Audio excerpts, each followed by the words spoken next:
Noticias Globovisión Salud estaremos hablando sobre la incontinencia urinaria. La doctora María Patricia Herrera nos acompaña, médico internista, especialista en gerontología y geriatría. Hoy nos acompaña para hablar sobre la incontinencia. Un gusto recibirla, bienvenida. Hola, muchísimas gracias y muchísimas gracias pues por la invitación. Un placer siempre estar aquí en Globovisión. Gracias por visitarnos. Vamos a hablar un poco sobre el sistema urinario y por qué se puede producir las incontinencias urinarias. Tenemos incontinencias en hombres y mujeres, esto no se discrimina. Ciertamente, la incontinencia, como el nombre lo dice, es una disfunción, digamos, de la continencia en la orina. Es una fuga o un escape de la orina involuntario y ciertamente ocurre más, digamos, en las mujeres en un 33% y en los hombres a partir de un 12 a un 14%. Sin embargo, a medida que van pues transcurriendo el tiempo, este porcentaje se puede igualar, bien sea por debilidad de la pared, ya vamos a hablar un poco sobre las causas, pero lo importante es que aunque es bien común en el adulto mayor, esto no implica que sea una enfermedad o una patología inherente al adulto mayor. Hay adultos mayores que no tienen incontinencia y hay personas más jóvenes que pueden tener incontinencia. Entonces no es una entidad, digamos, netamente que viene con la edad. Vamos a ver un poco la anatomía. Decíamos, hombres y mujeres pueden padecer de incontinencia urinaria, todos tenemos vejiga y tracto urinario. Sí, correcto. Lo importante de haber traído, digamos, las imágenes es, bueno, saber, esto es el sistema, no es el sistema urinario, es simplemente la vejiga. Lo importante de este dibujo que quiero resaltar es que la vejiga tiene en su pared un músculo que es el músculo detrusor. Existe un esfínter interno que es el que permite, digamos, la salida de la vejiga hacia la uretra y el esfínter externo que es el que permite la salida de la orina desde la vejiga y la uretra hacia el exterior. Lo importante también de esto es mencionar que todas estas estructuras dependen de lo que es el sistema nervioso autónomo y voluntario. ¿Qué quiere decir autónomo y voluntario? El sistema nervioso autónomo son todas aquellas funciones y depende del sistema nervioso que nosotros no controlamos voluntariamente. Y el sistema nervioso voluntario, pues es el que nosotros voluntariamente controlamos.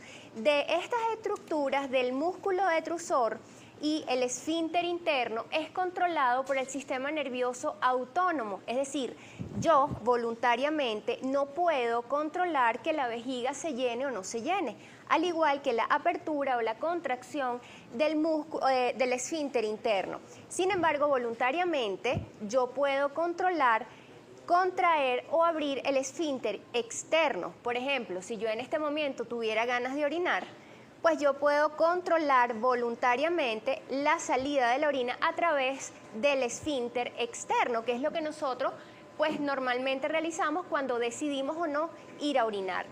Lo importante de saber todo esto es que cualquier estructura que se dañe en este momento, bien sea músculos, bien sea nervios, bien sea sistema nervioso, tanto central como periférico, es lo que nos puede generar una incontinencia.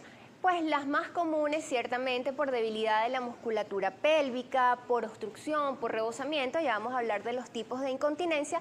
Sin embargo, cualquier patología que ocurra en todo lo que implica el sistema urinario, desde el sistema nervioso central, bien sea enfermedades vasculares, como por ejemplo lo mencionaron en la introducción, una enfermedad cerebrovascular, deterioros cognitivos, por ejemplo una enfermedad de Alzheimer, la persona, aunque tenga deseos de orinar, o digamos, aunque tenga la vejiga plena, no va a sentir el deseo porque simplemente a nivel del sistema nervioso no va a tener la sensación y la necesidad de orinar, entonces simplemente se va a orinar, ¿ok?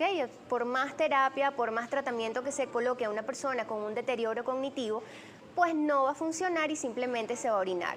Otro, por ejemplo, cuando existen lesiones a nivel de la médula espinal, cuando hay lesiones medulares, también entonces se rompe ese contacto o esa conexión entre lo que son el sistema nervioso a través de los nervios y el sistema urinario. Entonces, lo primero es determinar cuál es la causa, de dónde viene la incontinencia, para entonces luego aplicar el mejor tratamiento. Vamos a ver entonces también el llenado de la vejiga, ya que nos trajo también esta parte, porque es interesante.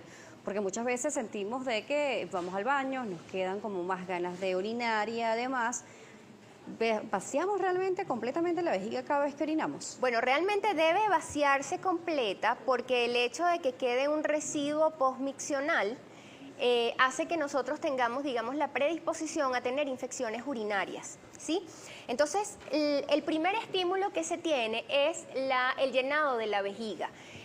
A medida que se va llenando la vejiga, el músculo detrusor, que es el que está aquí, que se mencionó al principio, comienza a relajarse para que la vejiga pueda llenarse. Esto, digamos, es un símil de una vejiga. Entonces, cuando la vejiga se llena, el músculo que la recubre tiene que relajarse para que permita la expansión del órgano y pueda entonces llenarse o planificarse de la orina.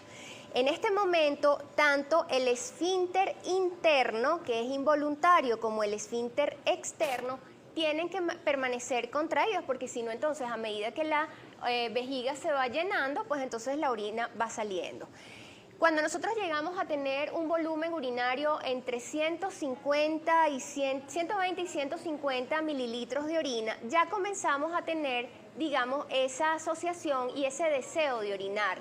Sin embargo, en este momento nosotros podemos decidir voluntariamente si vamos al baño o no. Claro. Entonces, ahí es cuando se emite la señal al cerebro, si yo decido ir al baño, para entonces relajar no solamente el esfínter interno, que se hace de forma automática, involuntaria, sino que yo, a través de mi voluntad, pues entonces puedo abrir, puedo relajar el esfínter o los músculos que componen el esfínter externo para que entonces se permita la salida de la orina.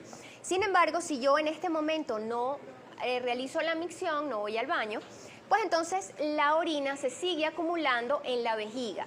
A pesar de que yo no orine, eso no implica que la producción y la generación de la orina no se genere, o sea, eso siempre se va a estar generando. Y lo que va a pasar entonces es que la vejiga se va a ir llenando cada vez más de orina y se va a distender. ¿Qué ocurre con la pregunta que me hiciste? Cuando nosotros aguantamos mucho las ganas de orinar, esa vejiga se distiende. Y cuando hacemos el vaciado, por eso puede quedar esa sensación de que no vaciamos por completo. Y muchas veces, si no tenemos, digamos, la fuerza para evacuar completamente la vejiga, ahí sí puede llegar a quedarse un residuo postmiccional. Cuando ya la vejiga alcanza un volumen entre 500 y 600 mililitros de orina, ya viene lo que es la urgencia, o sea, necesariamente la persona tiene que orinar porque si no, entonces viene la incontinencia por rebosamiento.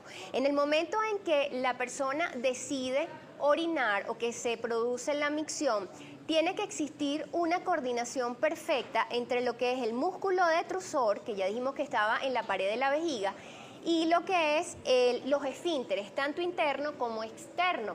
En la medida entonces en que el músculo que está alrededor de la vejiga se contrae para vaciar la orina, estos dos esfínteres tienen que abrirse. Y todos esos comandos son a través del sistema nervioso, como dije, tanto autónomo como voluntario. Y ya, pues una vez que entonces la vejiga queda vacía, como el globo, el músculo detrusor está completamente contraído, ¿ok? Para entonces iniciar nuevamente el proceso de llenado y los esfínteres entonces están dilatados hasta el momento que comience esa fase de llenado donde vuelvan a contraerse. Perfecto, ya que conocimos cómo es el funcionamiento fisiológico de nuestra vejiga, de nuestro tracto urinario y la relación que existe también con nuestra mente, lo voluntario y lo involuntario, sí. Vamos a una pausa. Regreso, vamos a hablar sobre cómo se aborda la incontinencia urinaria, las alternativas para estas personas y los tratamientos. Nos seguirá acompañando María Patricia Herrera, médico internista, especialista en gerontología y geriatría. Recuerde las redes, @salud_gb, @DanielaJSalas. Volvemos.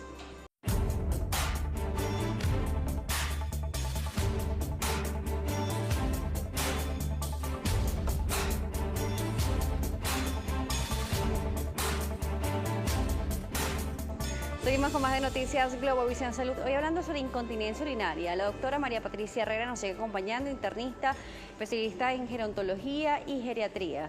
Doctora, vamos a ver rápidamente las causas y ver también cuáles son esas alternativas y soluciones. Bien, bueno, para comenzar a hablar sobre las causas, lo importante es saber que dependiendo de dónde se produzca la incontinencia, es saber si existe la incontinencia dentro del sistema urinario o fuera del sistema urinario. Y lo otro importante saber es si es un problema temporal o un problema agudo o un problema crónico que ya tiene mucho más tiempo. Dentro de los tipos de incontinencia o de las causas, bueno, podemos mencionar, por ejemplo, la incontinencia de esfuerzo, que ciertamente es causada por debilidad de la musculatura pélvica. Es muy frecuente, por ejemplo, en mujeres multíparas que han tenido múltiples partos, en personas mayores que tienen ya cierta debilidad, en el caso de los hombres, por ejemplo, con cirugías pélvicas, con cáncer y tratamientos con radioterapia, y personas, por ejemplo, que realizan mucho ejercicio con levantamiento de peso o que tienen una sobrecarga laboral con esfuerzo físico. Luego tenemos, por ejemplo, la incontinencia de urgencia, que es esa incontinencia que da cuando hay una necesidad urgente de orinar y normalmente ocurre por rebosamiento, es decir, la vejiga se llena tanto, no hay ese estímulo de contracción y la persona entonces con una orina muy llena comienza a existir ese rebosamiento porque no se produce la contracción efectiva de la vejiga. Luego tenemos entonces la incontinencia funcional, que es estos pacientes que tienen, por ejemplo, una enfermedad cerebrovascular, donde ya la causa, digamos, es más integral, una persona que tiene discapacidad motora, que no puede llegar al baño, una persona que tiene un deterioro cognitivo, y la incontinencia mixta, en donde puede existir pues diferentes tipos de incontinencias en una sola.